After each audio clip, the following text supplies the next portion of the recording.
So I'm a member of the Church of Jesus Christ of Latter-day Saints. We get an opportunity to serve for 2 years full time. That's where all the pest control guys come from. You know, they knock on the doors selling religion, Get quote out of unquote. here. And Stop that it. but when they come off of their mission, it's really easy for them to transition into the pest control sales. So a Are lot you of being those guys, serious? yeah, a lot of those guys, if you look into the background of a lot of those sales guys, you ask them, "Hey, are you LDS?" They'll be like, "Yeah, how do you know? You Get want to come to out of church with here. me?"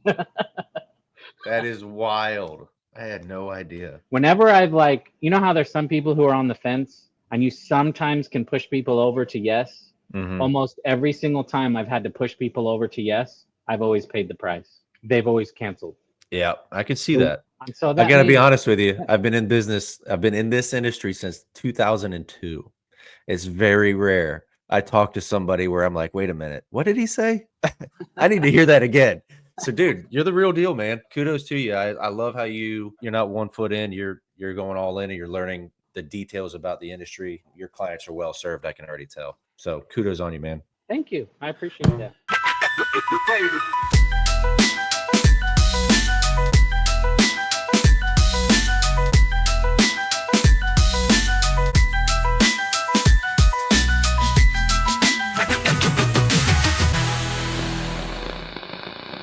All right. Trevor Steele, Through the Noise, Business, Life, and Lies. It's a podcast. I hope you're glad to be here. I certainly am. We have a very interesting guest today. This is something that I've been struggling, fighting, battling for years to figure out. I finally think I'm getting close to it, and then the bottom falls out. You know, it's just one of those really difficult things. So if you're here because you saw my tagline, we're going to be talking about maintenance programs in pressure washing, monthly maintenance programs, quarterly visits, that kind of stuff, how to become the pest control version in pressure washing. So I want to introduce my guest. He's a cleaning nerd. He's a 19-year pressure washing vet. He was coached by the one and only at one point, Pat Clark. Love that dude. This is Wheeling and Deland Moghimi. Welcome. Glad to have you, man. Thank you. Thank you. Appreciate it. Do you like that? Wheeling and Deland Moghimi? Yeah, you did good. I like it a lot. So right before we jumped in, I was like, I'm sorry, man. I'm going to need you to help me with the pronunciation of that name. But we got it right. We got it right. So tell us a little bit about yourself, how long you've been in the industry, that kind of stuff, and where you see yourself going from there. Give us the whole story. All right. It started when I was on my mission for my church in Kentucky, and one of my companions, he sold a window cleaning business to pay for his mission. And when I got home, I got a corporate job. I was a property manager, and I read Rich Dad Poor Dad. This is back in 2005 era, late 2005, and I was like, dang, I want to start a business, so I don't know what to do. So I called my buddy, and he's like, hey, start up window cleaning. So I was in Utah at the time, and northern Utah working, and I was like, I went out and just tried to find window cleaning jobs for like a couple months, and then we found out we were pregnant. My wife's originally from Florida, so she wanted to be near family with the baby and stuff. So we packed up and we went to Orlando, Florida, and I started residential window cleaning. Well, first commercial window cleaning, and I was knocking on all the doors and getting $10 a storefront, and then I landed my first residential job, and I was like, dang, all the windows are in one spot. I could get like $250 and instead of driving all over the place. So I was like stuck on residential, and I was like, screw commercial. And then because I've never really been good at commercial now that I've analyzed my life. So that's 2006 when we got into Orlando, and I started cleaning windows, and I sold my business to Mike Draper and one of his partners back in 2009.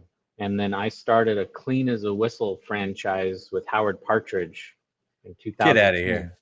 Yeah, I was his second or third franchisee. Long story short, That explains a lot. That explains a lot. So Howard was my coach for about a year and a half. Listen, Howard, so I signed all of the franchise documents, everything. And I don't know what I was. I think my mind wasn't there to appreciate everything that he was giving me. And I was like, I talked to my wife. I was like, Howard, we need to get out. this franchise thing isn't working. And he had every right to say no, but he said, no problem. He says, if you want out, he just let me walk away out of a franchise agreement. This is Yeah. back in 2010 era. Yeah. Just He's a walk away. great guy, great family. What an Oh yeah. incredible organization. Yeah, he's a great human. So after that, after I got out of there, I went to work for a company. I worked for ServPro for a couple years cleaning carpet. I thought I was an owner, but I wasn't. Oh And gosh. I was the guy who came in. The first year they did like $20,000 in carpet cleaning, or the year before I came, they did 20,000. I came on, we did 100,000, and then when I left a year and a half later, we are on track to do 200,000. We already did 100,000 6 months in, and that was a bad business deal.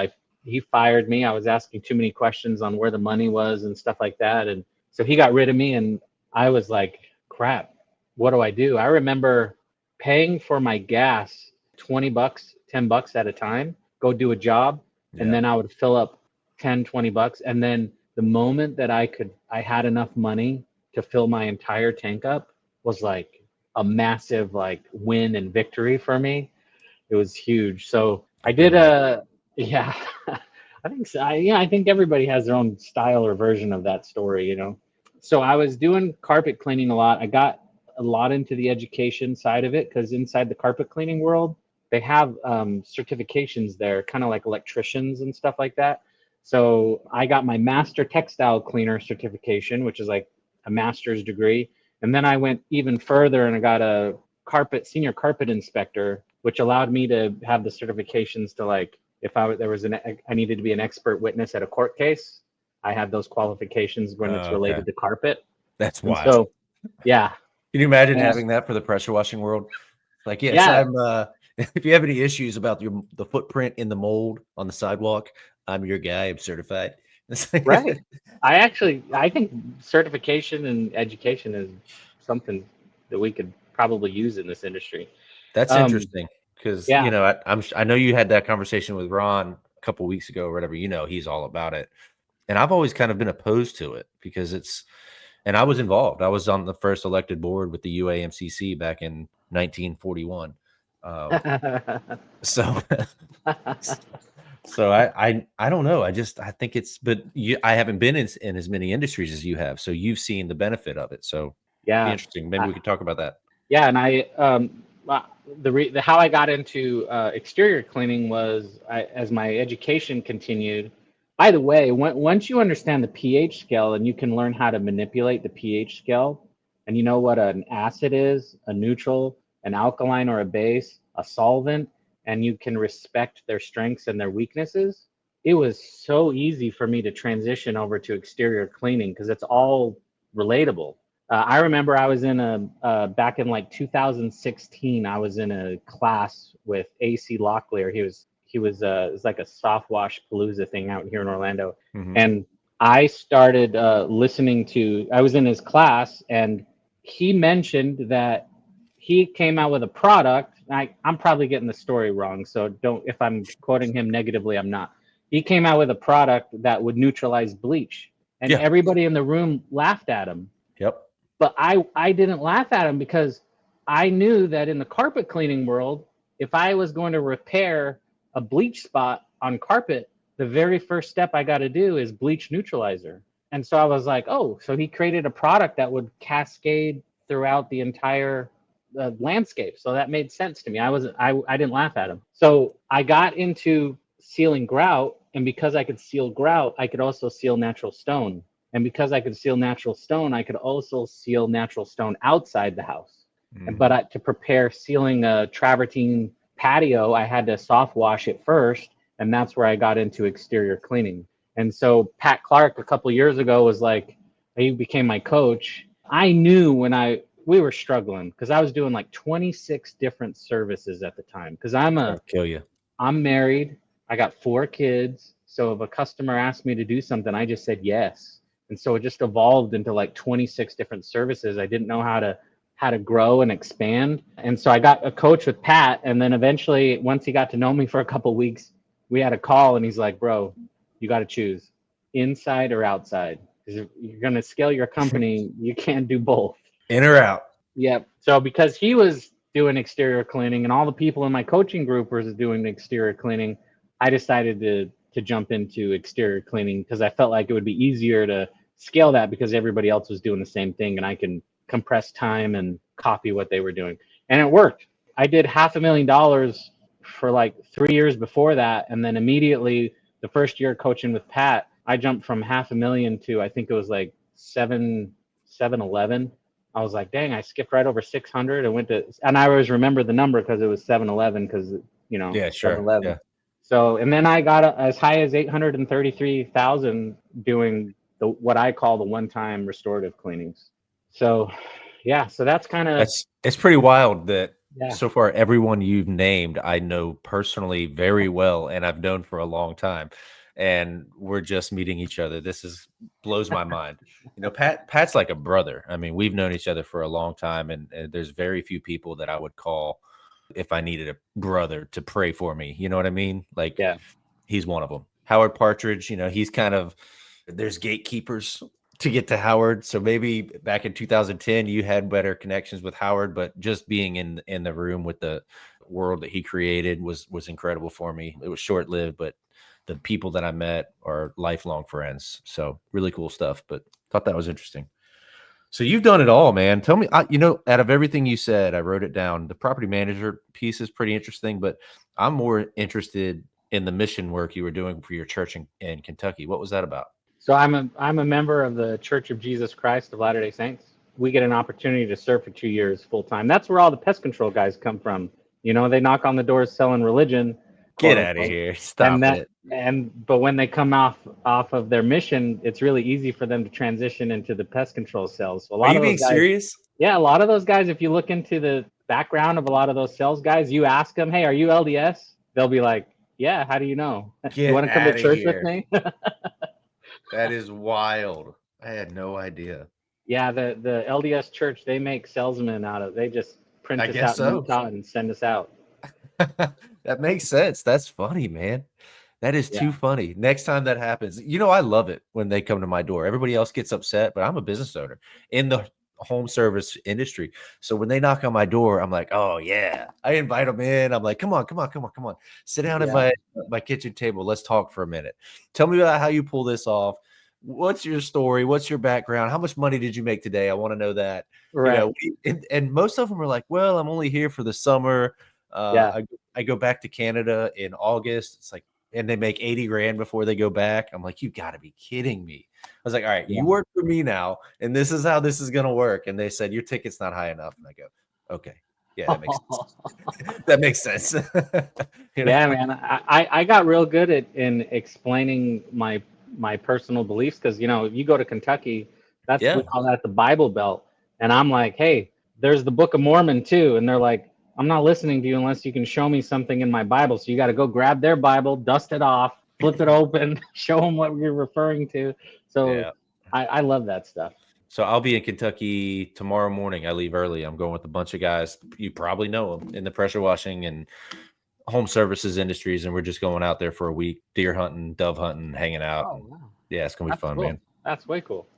So tell me a little bit about the property manager thing, because I can imagine what you learned in that industry, although you don't like commercial, which really surprises me.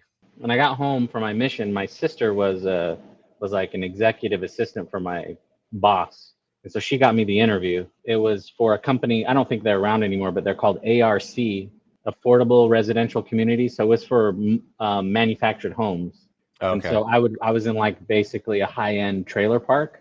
So I was able to have a double wide that I lived in with my wife when we first got married, and I would live on property, manage a property. Yeah. So that's cool. I didn't learn a ton on there, but it was a good experience. Well, I'm in real estate. You can kind of see the sign behind us, but oh, cool. So I know a little bit about real estate, but it's not my passion. My passion is home service.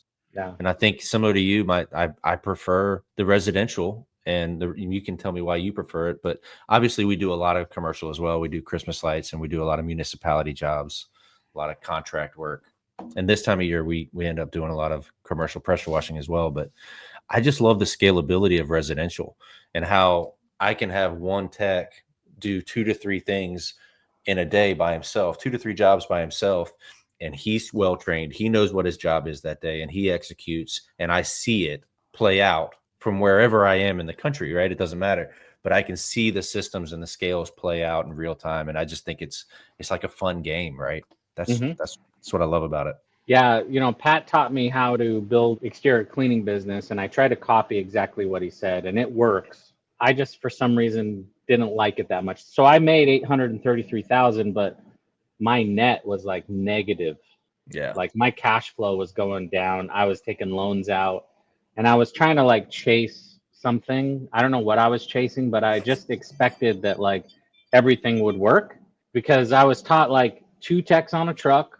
And if you get 2 technicians on a truck, you got to have a territory manager, and you got to have 20 leads coming into that territory manager. And if they close 50% at $1,000 average ticket, you can have that truck do those 10 jobs. And then if you want to go to 2 trucks, it's 4 technicians, 2 territory managers, 40 leads a week at a 50% close rate.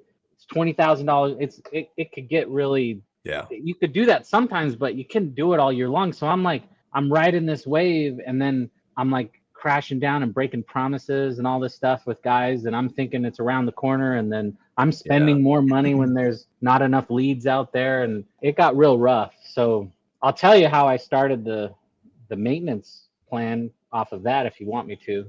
Yeah, let me comment on that first though, because I agree with you. I think the 2 tech for residential, the 2 tech per truck model doesn't work in my eyes.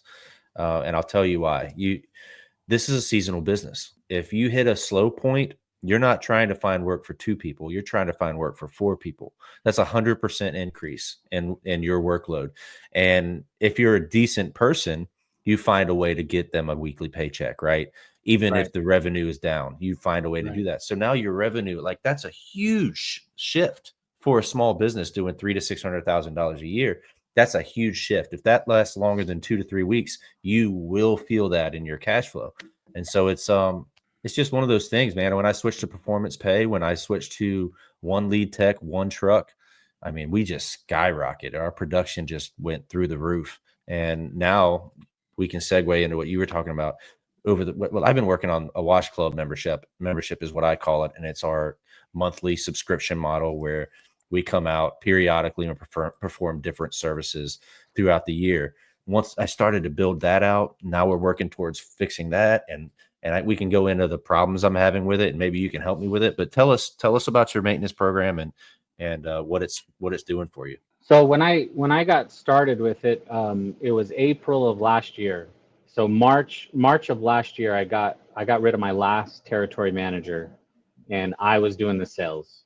And I was keeping 2 trucks busy, 4 guys. Eventually turned into 3 guys, and then we finally settled with just 2 guys. And I started pushing the maintenance plan 100% because I read a book called 10X is Easier Than 2X by Dr. Hardy and Dan Sullivan. You got that on your shelf as well? Right there. Yep. There you go. So they ask you those really good questions, and it makes your mind like expand. He said, what would it look like to make your business 10 times bigger than what it is? And I was like, well, my average ticket right now is $1,800. How do I make that into $18,000? And I was like, well, dang, I'd have to go into commercial. Well, I'm not really good at commercial. I don't have the equipment set up for commercial. I don't really like doing commercial work. So I was like, well, what the heck am I good at? So since I've been in the business for so long, I had these group of customers, and I think we all have it eventually when we're working, just those people who continuously call you back on a regular basis. Yeah, sure. And I was like, well, I wonder if I can make that relationship a little bit more formal, because some customers almost forced me into the maintenance plan before I even knew about it. And I really tried to listen to them. So I was like, I'm gonna try to do monthly subscriptions in the residential exterior cleaning world. So I started to pitch it to clients, and they started to say yes. I disappointed a lot of people at the beginning because they thought I meant this. And then I was like, okay, well, I need to write this out. Okay, this is what we mean. And I started to make sheets. I found I was saying the same things over and over again. People were like, they were really liking it. So what was smart is I don't say this negatively at all. So but it's going to sound negative when it comes out of my mouth. I think customers are like cockroaches. Yeah. If they have a complaint about something, I think there's a lot of other customers that have the same complaint. Once you see one cockroach, you know there's 100 other ones. So if a customer complains about something, I was real smart to like listen to what they said. I took counsel really fast and I adjusted really fast because my pride wasn't in it. I just wanted to create something to solve a problem for these people who Yeah, I didn't love want to that. deal with the exterior cleaning. So I was adjusting constantly, remaking the sheet, remaking my sales pitch. And a lot of people, you know, when they talk to me, I think they think it's like so easy to just, oh, let me just sell this maintenance plan to my customer and it's just going to be even as I'm teaching other companies, like it is a whole process and paradigm shift. It's bigger than what they think. Well, I'm Oh just going yeah. to sell it to my customers. No big deal. Like it's not that Here's simple. here's here's one for you, and I know you can relate to it. This happened to us last week. The final version, right? And you work on it for so long, and I finally was like, this is it. We figured it out. This is gonna be perfect. Very first person I go to, I'm thinking this guy's not my customer avatar, but you know what? I'm gonna do it anyway. Hey, buddy, just want to tell you about our Wash Club membership and see if you're interested in it. He ate it up, loved it, dude. That's amazing. Where do I sign? How do I do it? We created an app for it. I walk him through it. He clicks the thing, agrees to the terms, signs it, writes me a check for the first deposit because we have a deposit. And then the very next day, he calls the office to cancel. And I was like, no. Devastating. Yeah, I was devastated. Devastating. Devastated. It was $160 a month. Like, who cares, right? What did But he say? What was his reason? he didn't understand it. And he did the math and he said, it's more than I want to spend a year. And I said, I don't know how. I spent an hour with him, right? It's like, like you said, it's hard to explain to people. And when they hear it in person, especially from the owner who's been in the trenches, they think, okay, this is perfect. I want that. And then they have time to dissect it and they get back to you. So have you ever dealt with that? They call the next day and say, I knew you would. Yeah. Oh, bro, all day long. And I've had to adjust my sheet to conquer that exact problem because other people will have the exact same problem. When I first started out here in the Orlando, Central Florida area, we have a place called Alaqua. It's a fancy neighborhood. And when I first started, and once I got like used to the customers and they would kind of like talk to me like a normal person after I sold them, they would say, yeah, a lot of companies will come in here and charge the aliquot tax. And Oh, I'm yeah. like, what's the aliquot tax? It's like, Yeah. well, once they go up past that gate, That's the they gate. just come in here and charge me extra money because I live in a nice house. And I'm like, I learned to say, I'm like, well, just because you live in a nice house, you shouldn't have to pay $8 a gallon milk. They're like, yeah, that's right. So when I present my maintenance plan to customers, everything is in the open. All the prices monthly and yearly are all displayed in big, fat, bold letters. There's no asterisks. There's no small print. Everything is big, fat, and easy to understand. And I think that a confused mind doesn't buy. We've all heard that quote before, and it's Sure. really true in the maintenance plan because nobody wants to be screwed. And if you give the tiniest little inkling of you're getting wool pulled over your eyes, they're going to back out and say, I got to think about it because you've got to remove all the hesitation out of your presentation. Yeah. And I feel like I did that. I feel like I'm a natural salesman, right? It just comes natural to me. I'm not going to sell you something I don't believe in. And if it's not for you, it's not for you. And that's totally fine. I don't care either way. You can call me once a year and give me $2,000 a year, or you can call me never again. And we take care of it 4 times a year and it costs you $2,400 a year, or whatever the percentage is. By the way, have you figured that out? Have you figured out the percentage increase of your one-off visit versus your annual monthly? Yeah, my average ticket was 1,800 and my current average ticket is monthly is 235. So maybe I didn't. Yeah, I guess you could do the math. For me, it ended up 235. being right at 24% higher for the year if you went with the maintenance program. So I don't know So how to do that math, but it's about yeah. $1,000 more, and I get to keep them. I have like a 95% retention or more rate on our plan. Yeah, so this is how I would sell it, and you can give me your sales pitch next. I told them, this isn't for everyone, but some people want to know, just like they come home and see their landscaping is immaculate and they don't ever have to see their landscapers. They just know it's being taken care of. Some people want to see that at their home for their exterior cleaning, because I've noticed as a homeowner that my screen and porches get dirty within 3 months, no matter what. And your windowsills and all those things, and your roof debris and your gutters, these things need more attention than we give it. So don't call us when there's a problem once a year or once every 2 years, and then we come in, we solve the problem, and you have to pay a bunch of money for it. Just sign up for our wash club, and this is how it works. And then I show it to them. Give me your spiel. Well, I'm going to critique yours first. Okay, perfect. Let's go.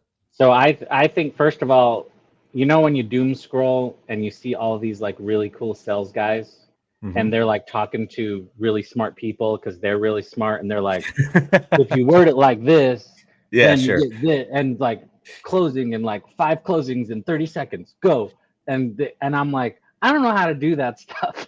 Like every time I have a closing and it's someone who sticks onto the subscription plan, I don't really have to sell them. They're already that type of person. So when you first said that you communicated with that guy and you had to explain all that new information for over an hour into that guy's head, I think was the first sign. Whenever I've like, how there's some people who are on the fence and you sometimes can push people over to yes. Almost every single time I've had to push people over to yes, I've always paid the price. They've always canceled. Yeah, I could see that. I have literally, without exaggeration, I have conversations recorded because I record all my sales calls for my coaching clients, and I put it in my little vault so that they can go and listen to it. I literally have gone into multiple appointments. I've sold the maintenance plan. I parked, sold the maintenance plan, and back into my car in less than 15 minutes on my Otter AI app that's been recording when I pressed get out of the vehicle. That's how simple it has to be. Okay, you ready? I'm the homeowner. I called you out to my house to get a price for house washing, gutter cleaning, and driveway cleaning. Let's go. Let's role play right now. All right. So, Trevor, I got 2 ways that I can solve this for you. I can do a one-time cleaning for you, or I'd like to give you my little 2-minute sales pitch to sign you up on my maintenance plan. Okay, I'm listening. And then there you go. That's how I do it. That's all I do. Hey, Kenneth, who just posted what's going on. He's up in Indiana. Him and his partner has sold 19 of those so far, and they're in the winter climate. Let's go. Yeah. Let's go. So, by the way, if you're listening to this and you're on Facebook, leave a comment. We'll try to answer questions live. So give us what you got. I'm so intrigued by this entire concept. I truly believe it's the future of the residential pressure washing market, exterior cleaning market. I believe that roof debris is a problem in the Southeast for sure. I'm on the coast in South Carolina. You're in Florida. It's just one of those deals that you shouldn't call us once a year. This should be automated, just like your landscaping and your pest control and any other service you have. Like even your pest control service, you don't really know what they do. You don't. Right. The guys, these kids that are 22 years old from the Church of Latter-day Saints roll up on their one way, right? They knock on your door and they sell you on some subscription plan. And you're like, yeah, you know what? I do need pest control. Sure. And then they're like, do you want this? And you're like, I don't know. Do I? And they say, yes, you do. And you go, okay, then I do, right? You don't know. You just go along with it because they're the expert and they seem trustworthy. And so you trust them. And then what happens is these guys roll up in these little vans and they do something for 30 minutes, sometimes less, once a month. And we have no idea what it is, but I don't care because I don't see cockroaches. I don't see spiders, and I don't get bit by mosquitoes in the summertime. And that's the right mentality that you want. I learned this from a lady named Lisa Wagner. She's known as the rug chick. And back when I was learning from her, she said that half of all of the internet searches in the entire on Google, half of them would go to her. She has a rug cleaning company and she trains and everything. And she said, when I was in college, I ate beans and rice, rice and beans. I was dirt poor. She goes, but I got my hair done every 6 weeks. And she said, you've got to find those clients who value cleaning the way that you want them to value it. And it's not that hard of a sell. And when I'm in a sales situation, if I'm finding that I'm spending too much time communicating with the person, I actually think that they're not going to be I actually will stop the sales cycle instead of pushing it so hard. I'll stop it. I got some tools to send to them after I leave the sales call that will actually allow me to close them later, because maybe that's their type of personality. And I'll just stop it and walk away in a nice, friendly way, obviously, but I don't push it anymore. I'm like super casual, friendly. And if they want it, great. If not, I'm done. So when you sell it, you've got to be more of like, this is the best thing for you, and make it really simple. You can't try to sell it too hard. There's not a big, long sales pitch. Yeah, so I should clarify that we just sat down for an hour talking. We weren't talking about the wash club for longer than 5 to 10 minutes, but you know, I was just getting to know the guy, and I always tell my sales guys to go out of your way to really get to know your client. We're here for the long haul. We're not trying to make a quick buck. We're here for the relationship. Okay. Yeah. But I totally understand what you're saying. I judged you. I apologize. Most people do. I don't know why. It made me feel superior and smart when I was diagnosing your sales. That's what I'm here for. And now it's not a problem. And now I look like a chump. Thanks not at all. No, just kidding. So let's go back to the basics for people just tuning in. We're talking about wash club or maintenance programs. I'm so used to calling it my wash club. By the way, I trademarked that. Don't use it. I don't care. I call mine the Pear maintenance plan. Yeah, you don't have to worry about anybody taking that one, because that only fits for you, and that's pretty good. I like that. So let's talk about the logistics of it. What is your maintenance plan? What do you do on a quarterly basis? So we will clean, basically, I got my little sheet here. Yearly, we're going to clean the roof. We're going to oil the roof. We're going to do gutter brightening. We're going to clean the gutters. We're going to do house washing, which includes window cleaning without a water-fed pole, thanks to Dragon Juice. So if you want me to go into that. We put a protector on their paint, UV protector, clean their screen enclosure. We clean all their floors, exterior floors, every single quarter. We do that. We do garbage can cleaning. We do walls and fences. We do outdoor upholstery. You know, my background in fabrics, super easy to clean exterior textiles. We used to offer paver sealing, but after reading the book called Science of Scaling, I've eliminated paver sealing because I'm able to talk 95% of all my customers out of paver sealing. I'll give you a great example. Today, I closed a guy, number 251. So I'm at 251, by the way.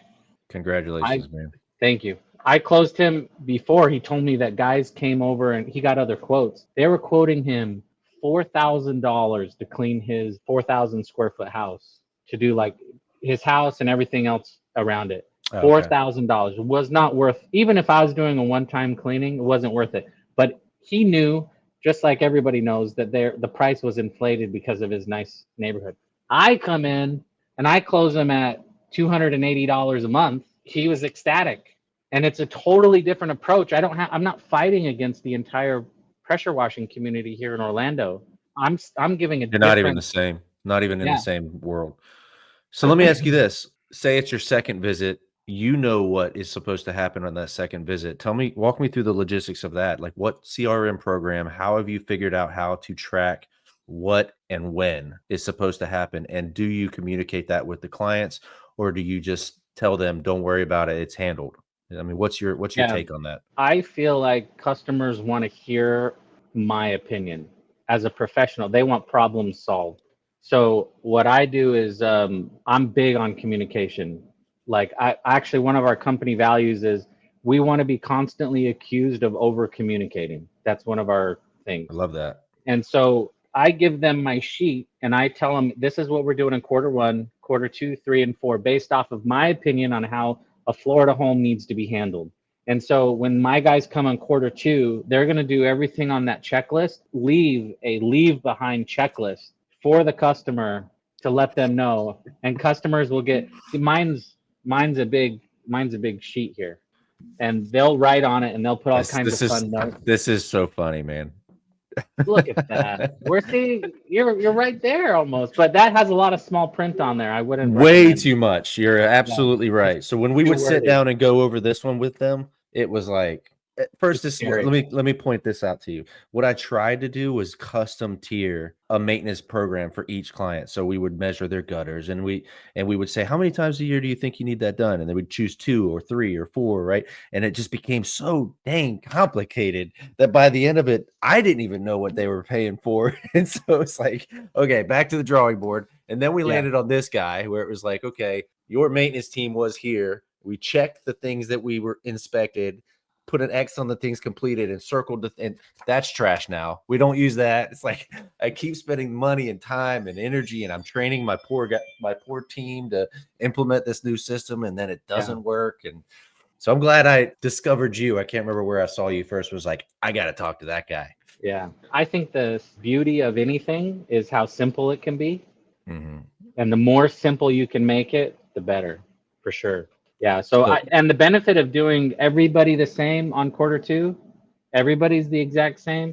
But like if they don't have a screen enclosure, obviously you're not going to do a screen enclosure on Q2 if that's when you do screen enclosures. So everybody is all the same. That's why all of our trucks are all the same. All the chemicals are all the same. How we mix the chemicals are all the same. We probably only use 0.5 on our proportioner system, 0.5 or 1 on our bleach. Yeah, because it was just taken care of 3 months ago, right? Right. Right. So let's go through a house, right? You go out Q1 and you call Q1 literally like Q1 of the year, January, February, March, right? January, February, March. Yep. And so you have services that are supposed to be done that are the same for every maintenance customer, correct? Correct. So what are you doing Q1 typically? Q1, we're doing the gutter brightening, gutter cleaning, house wash, protecting the paint, cleaning all their floors, and cleaning the garbage cans. That makes it so much easier for your team too, because like they don't have to show up every morning and go, okay, I got to look at my schedule. What do I have to? I got to make sure I get this. Got to make sure I get that. I love that. Everything is the same. And, you know, everybody talks about customer avatar all the time, but we don't talk enough about, for guys who want to hire people and scale, we don't talk enough about technician avatar.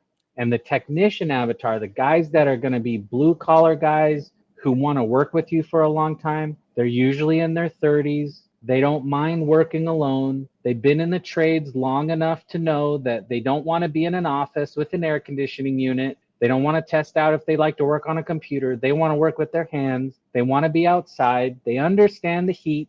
They understand the cold. They understand using ladders and climbing up on top of the roof. And they want to do the same thing over and over again. They want to be respected. They want to have nice equipment, nice vehicles, and they want to come to work. They don't want the owner to do organizational whiplash on them and change direction. They want the same exact thing. They want to be paid well. They want to do their work as you suggest, and they want to come home and they want to be respected. And this type of model attracts those types of technicians, and they're really happy because in my system, we're running P40s in the back of our Maverick trucks, and they're not lugging around pressure washing hose anymore. And so they love it. Life is easy. The bleach isn't killing their lungs or eyes, and they're just having a great time just cleaning stuff that's already clean. So that I didn't realize the benefit when I dialed it in finally. My guys are real happy, and my turnover rate has gone down to like almost nothing. The only reason why people leave is because I kick them out because they're not up to standard anymore. So we just got our first. Man, that's incredible. All right, I want to go through the quarters with you if you don't mind. I want to know what you do Q2. You want to do Q4. You want to know exactly what I do? Okay. Because you mentioned the washing, so you don't wash the house more than once a year, do you? I do it twice a year. Okay, that's what something like that. Yeah, I wash the roof once a year. I put oil on the roof once a year. Gutter brightening is twice a year. I do gutter cleaning twice a year. House washing is done twice a year, which includes the windows. That's a big deal here in Florida. The frames, the tracks, the screens, that's all done. A lot of guys, when I'm talking to details, a lot of guys are concerned about like using water-fed poles afterwards. But I feel like if you have a really good surfactant and you rinse it off, yeah, customers are really happy with clean glass. And there might be a few runners here or there, but the glass is clean, the frames are clean, the tracks and the screens are all clean. I used to run deionization system and a water-fed pole, but I got rid of that once we dialed in our soaps. And so we wash the house, we protect the UV, and we do screen enclosures once a year. Is this what you want? Yeah, this is exactly it. We do the floors 4 times a year. So So when you say you're using a light dialed up mixture, that's what you're talking about. You're talking about the floors. Like you'll come in and you'll coat the concrete 4 times a year and rinse it off, right? That's what you were talking about. we won't rinse. You don't rinse. Okay. I call it removing the dead body. We'll rinse the concrete off just get it wet. And then I'm going to spray 10% on there and we're just going to leave it. And I talk to the customer. Bleach is an oxidizer. It works as it dries. So the lower concentration is going to show up later. So I said, give it 30 to 60 days. The guys will drive away from super dirty roofs and customers will be completely satisfied. Yeah. I'm going to need you to repeat what you said about bleach being an oxidizer. So bleach is an oxidizer and it works as it dries. So once you spray bleach onto something, it like kicks into action and it starts working. And then eventually bleach will lose its strength. I'll give you another example. Enzymes, if you want to remove like odor, enzymes are like, they want to sign a peace treaty. They want to talk to the odor. They want to sit down and like, hey, let's figure this out. Oxidizers kick the door down, start shooting and ask questions later. So once an oxidizer hits something, that's why when you do a roof, you got to do it real super thin. And then you go over it with a flood coat. That's what I took AC Locklear's class. I'm not in part of his soft wash systems, but I took AC's class like 4 times, I think. But he told me, he said, and it works because if you drop bleach on a roof and you come back to it, it's like super clean. You're like, what? I just did a couple drops. Why is it cleaner when I'm flooding the roof over here? And this drop is cleaner. If you just put a feather touch of bleach on it, it's activated with oxygen. It starts working real strong and it will continue to work. And then it turns into salt. And it's very hard for organics to grow in a salty environment. That's like why when you go to the beach and you park your car, if you can park on the beach, and you walk to the ocean, there's no weeds there because it's hard for things to grow in a salty environment. So spraying bleach on concrete, it will actually get cleaner in like 30 to 60 days. I learned this when I tested it the first time a couple of years ago. We got a new roof because of hail damage. And over the stationary part of my sliding glass door, I did one tiny little panel of roof, like right above it. And I sprayed it with downstreaming. And that sucker stayed dirty for like 2 months. And it was like one day, 2 months later, it was like this beautiful clean streak. And I was like, oh, it does work. I knew it. I knew that it did because it kills all the organics and then it makes it transparent. And then it takes a while for the rain to rinse everything off to show that it's clean. And so that I got to be honest with you. I've been in business. I've been in this industry since 2002. It's very rare I talk to somebody where I'm like, wait a minute, what did he say? I need to hear that again. So, dude, you're the real deal, man. Kudos to you. I love how you're not 1 foot in. You're going all in and you're learning the details about the industry. Your clients are well served. I can already tell. So kudos on you, man. Thank you. I appreciate that. I want to know about the UV paint protector because that's not something you hear about very often. Yeah, that's one of AC Locklear's products. It's called Restore by Soft Wash Systems. So that is after you wash the building, you spray it on a wet surface and leave it, correct? Yep. And if you dilute it correctly, it's not going to hurt the windows. Another product that some people use is called Glossy. It's I think that's in the truck washing, fleet washing. It's like a house wax. So Glossy, Restore. I think they're similar, but I'm not 100% on. But we use Restore. AC Locklear's shop is like literally 3 minutes away from my house. So he's been a great. Even though he's a direct competitor in my area, super great guy. Always easy to talk to. Yep. Somebody you mentioned that I've known forever that I consider a friend.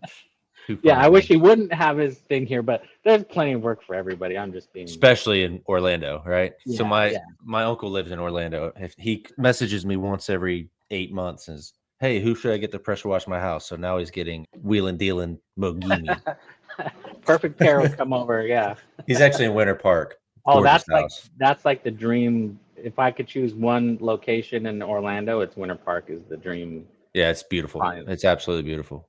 All right, so let's go through this. Back to the role playing. I want to see how you handle it when I say, well, listen, Deland, I don't need my paint protected with this UV stuff, and I don't need my trash can cleaned, and I don't think you're just throwing too much at me. I don't need all that. What do you say to that? I said, well, you're probably right. You probably don't need it, Trevor. This is designed for people who want to like not worry about it anymore, because you got two options: keep it clean or wait till it gets dirty and call one of the knuckleheads like me, come out here and give you another quote if you want to take off work or have deal with all the estimates, and I can't really convince you. But if you want like a maintenance free thing, this is the perfect thing for you. That's Well, how I would respond to that. no, that's a great response. Yeah, I'm already ready to write my check. I'm a high D in the disc personality. I know all the people you named. I already know what that means. So for me, it's like, oh, you're the guy. Great. Who do I write the check to? I don't care. Yeah. Right. And Just I, get the job. and Trevor, I'll tell you, don't accept checks. No, yeah. I agree with that 100%. So when you said the guys wrote you a check, He wrote me a check. So let me ask you about this. So I do a $199 deep cleaning, initial cleaning service fee because the first don't do that. cleaning is don't do it. Don't do it. You don't give away the farm on the first cleaning. You sell the idea that we might lose a couple battles, but we'll win the war. This is you pressing the go button. We're going to solve it all. So you don't want to do the deep cleaning mentality. Let me clean it first and then we'll keep it in shape. I'm not saying you want to leave stuff dirty, but you want to focus on the process and sell them on the it's going to be done for you. Don't even worry about it anymore. We'll handle it all type of thing. That's what you want to sell. You don't want to So sell get it clean first. so you're not handling everything on the first visit then. No, you don't. So You what don't. do you do with if the client says, okay, but I have a wedding next Tuesday or next weekend and I need all of these things done? You just do a one-off and then start it? We can accommodate that sort of stuff. So yeah, so like it's the same principle of like we do roof cleanings in Q4 because it's more cooler. That's why I don't do it in July and August. But what if they got an HOA violation and it's the Right. middle of August? Do you not wash their roof? No, you gotta wash their roof in August. You gotta adjust your first time cleaning to land the sale. They go in knowing that once this first time thing, we hit all the stuff that's important to you, you're back on the schedule just like everybody else. And next year when it comes around, we're not going to do the special thing. We're going to do what we have on the paper that you're going to get every single quarter and that you get to keep a copy of. So you might be coming back in Q4 and just doing like spot cleaning for the roof then. Correct. Like We'll do it because if they have a super dirty roof, they're not gonna. I have to constantly tell the customer, ma'am or Trevor, when we wash your roof, when my technician drives away and you walk out of the house and you say, hey, let's go out, sweetie, let's go out and see what we paid for. You're gonna go outside on your sidewalk and you're gonna go, what the heck? What kind of snake oil did this knucklehead try to sell right. me? There doesn't even look like anything changed. So that's where the conversation about the chemistry has to come in, and you got to educate the customer on the chemistry and how naturally how oxidizers work and how surfactants pull the bleach through the organics and make it transparent. That's why we use special soaps. Mrs. Jones is it pulls it, you got to explain all that stuff to them so that they feel like they're getting a good job done. So they don't freak out and say, I'm canceling. This isn't what you said. The roof is still disgusting. We're not going to spray 6% on a maintenance plan. You can't make any money off of that. So that's why we do it that way. It's 1% or 0.5%. This is a lot to unpack for sure. And there's a few people saying they have questions. Lily, if you have questions, just pop them in here. We have no problem doing that. We've still got another 10 minutes or so left. Man, this is impressive stuff. I think, again, I don't know. Do you know anybody else that's pulled this off successfully? I exaggerate this a lot, but my goal is 355 with an average ticket, 355 subscribers with an average ticket of 235 per month. That is around 84,000 a month. Right.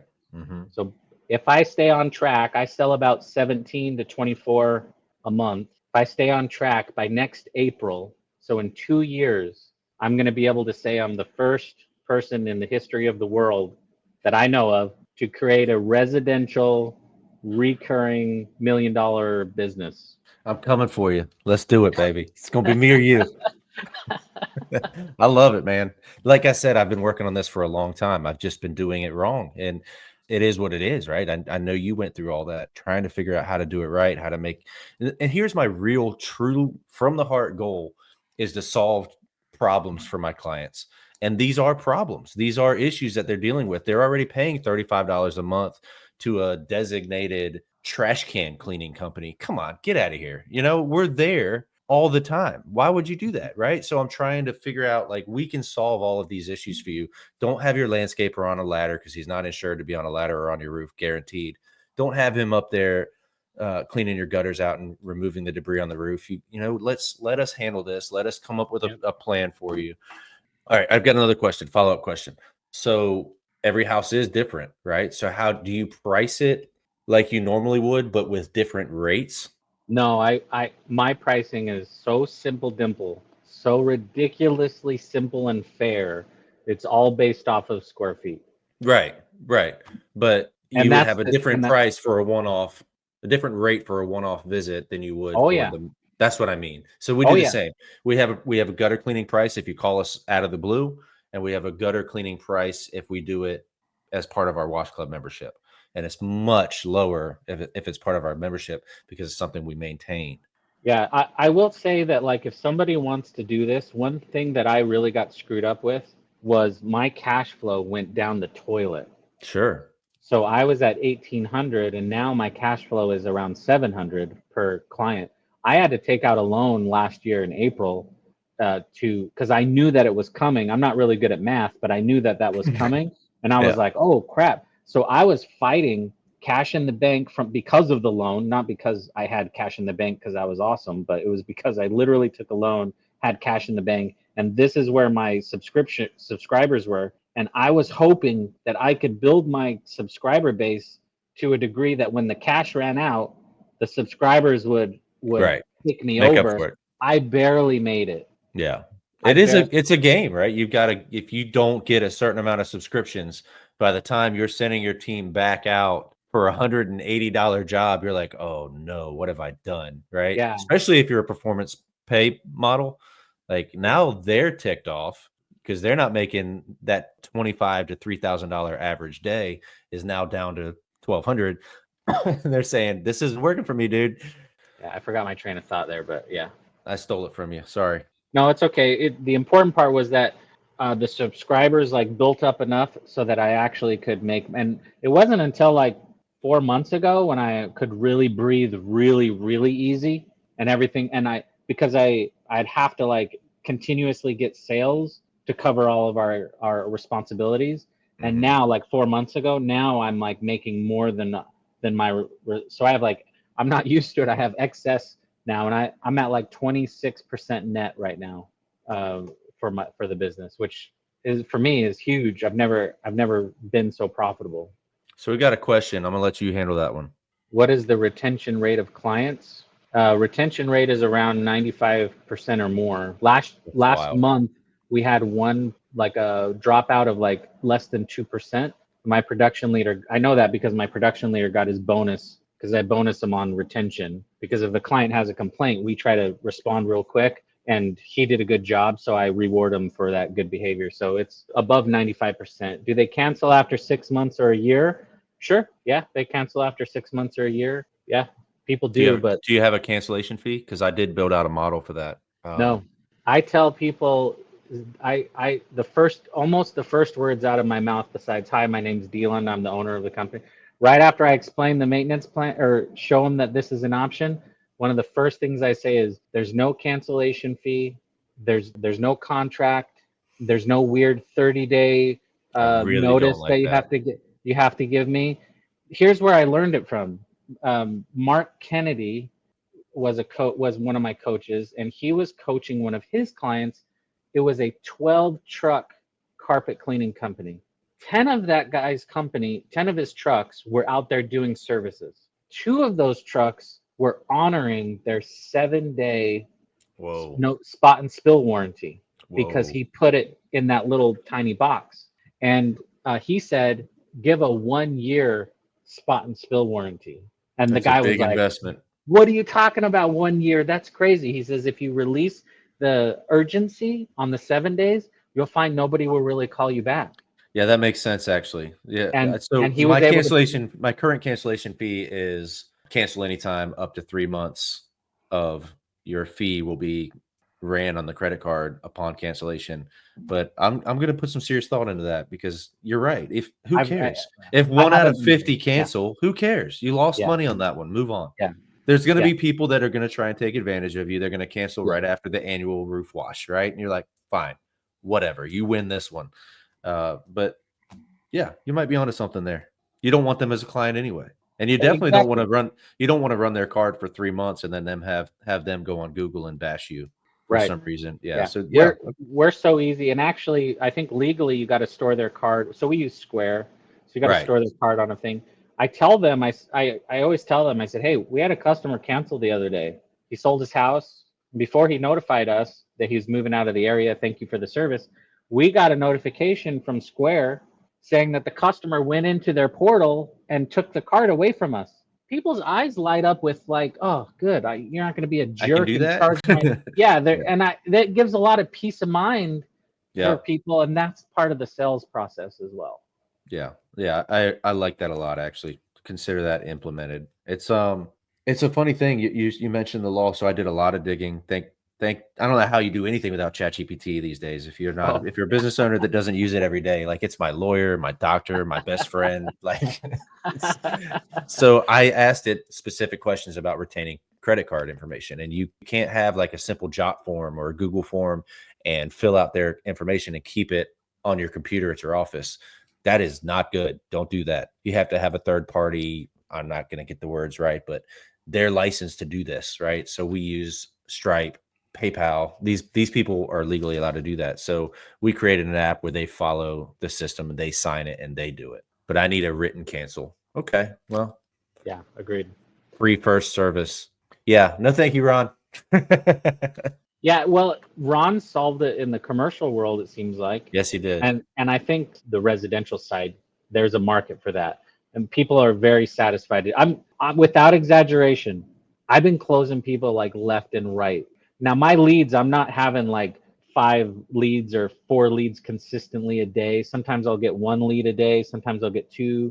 Today I had 2. Yeah, 2. I had BNI in the morning. I closed like almost everybody all this week. Like seriously, like I've closed like 5 or 6 this week. The most I've ever closed in a month was 24. So I haven't, but I'm on track to kick that out of the. And that was in April. That was actually, believe it or not, it was last year in August. I sold 24 in August. And August. That's because it was new. You were feeling it. You were high on the hog, and you were pumped, man. Wherever that hog is, please bring it back so I can get high on that hog one more time, because that was. All right. So last question. Well, maybe not the last question. I have like 2,000 questions, but I have time. So whatever you're the boss. I have time. So do you not deviate from your services by quarter? Like, this is what we do, and if you want to be a part of the program, then this is what we do, or do you allow them to make changes to it? This is what we do. Wow. And people actually appreciate it and respect it, and it makes it more simple.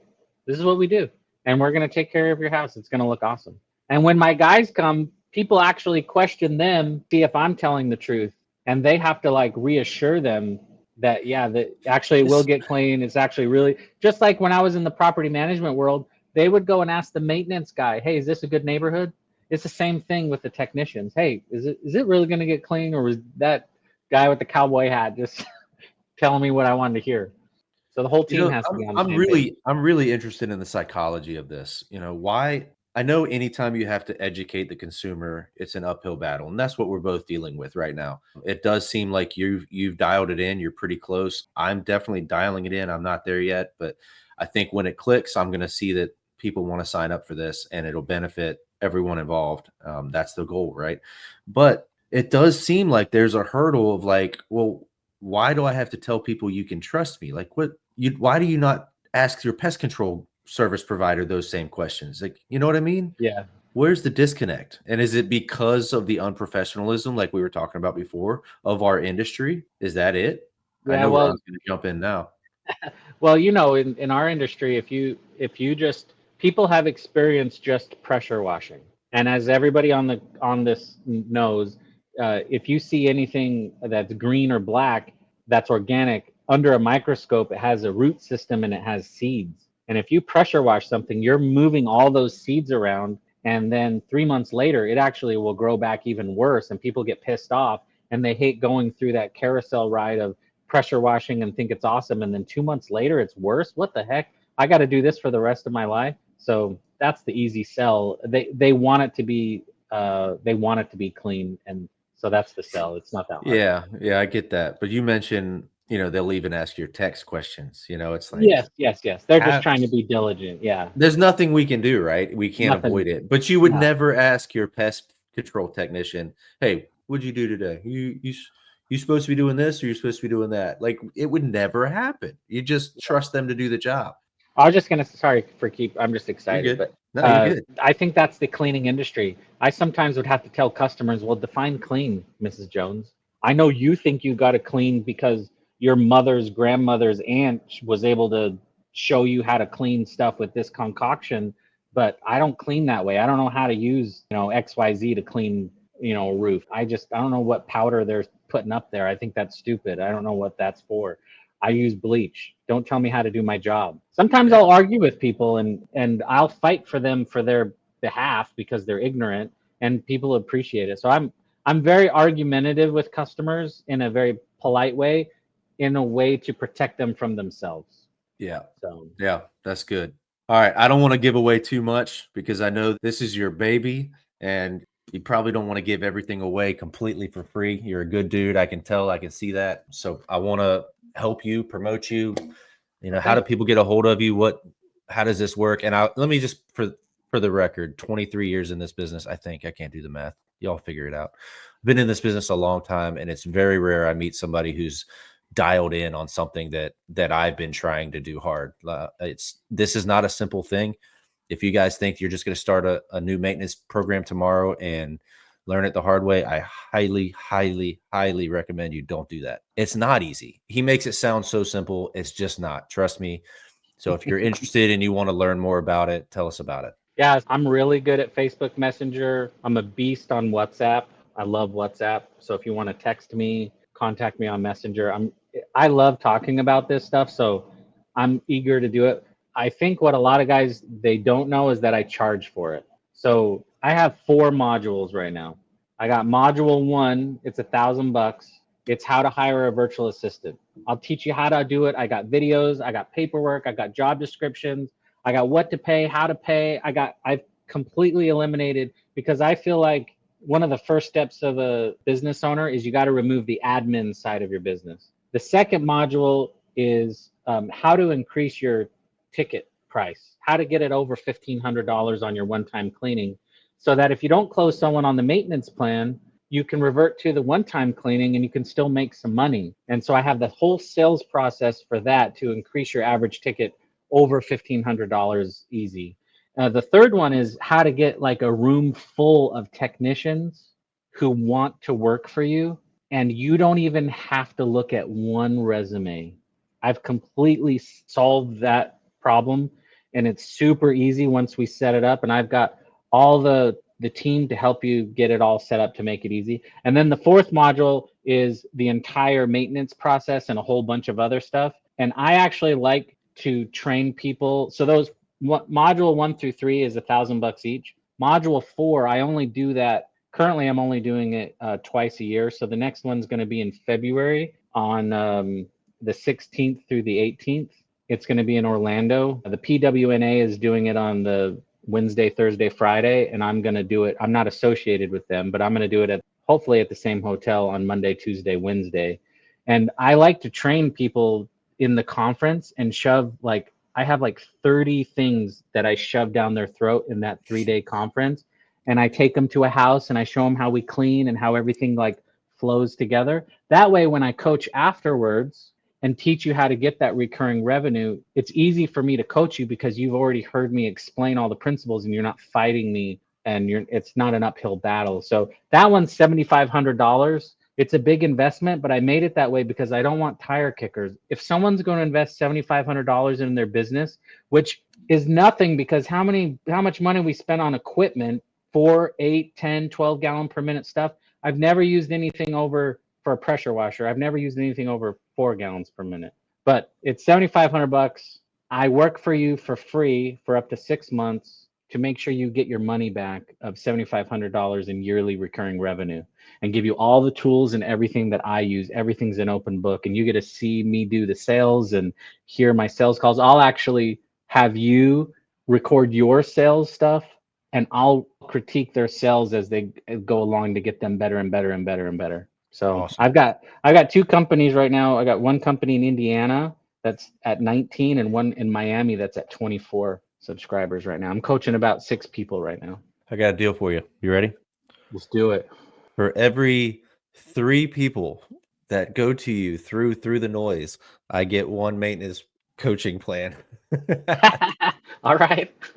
Deal? Whatever you want. All right, we're Whatever. shaking hands right now. Deal, Shaking yeah. hands. Perfect. Done deal. got I it. need 3 people to sign up so that I don't have to give Deland my money, but you guys do it, so I don't have to. That's a good game plan, right? That's right. That's right. Oh. Good job. Dude, this was fun. I think we could have spent another hour easily talking about that plan because I still have questions, but I think it's brilliant. I think you're doing it right, and I'm changing probably 40% of what we're doing right away. I'm in a unique position where it's brand new for me, so I have like a handful of phone calls to make and say, "Hey, listen, we're changing things up. What do you think?" And I know they're going to be like, "You know what? That's actually makes a lot more sense." So I'm excited about it. If you guys are watching this, we had a pretty good turnout actually. So I hope this does some stuff for you and you can get some clients out of it. Cool. Yeah, I'm eager to do. I'm eager to help. I wish I had this. Man, can you imagine? Oh yeah, right. I'm gonna be 43 years old on Saturday. If I had this 19 years ago and I built my business off of this, and I'm on track to do $1 million in 2 years from nothing. Yeah. It's funny. Wild. It's funny, right? Because you can look back at, for me, I can look back at the 23 years or whatever it is that I've been doing this, and it's like there was a shift, and all of a sudden it was like I wasn't even doing it until a couple of years ago, right? It's like all of a sudden, oh, this is what I'm trying to do, and it just clicks. So for anybody that's watching this and you're feeling down, I've had a couple conversations this week, man. This industry is tough. Working for yourself, being self-employed is tough, man.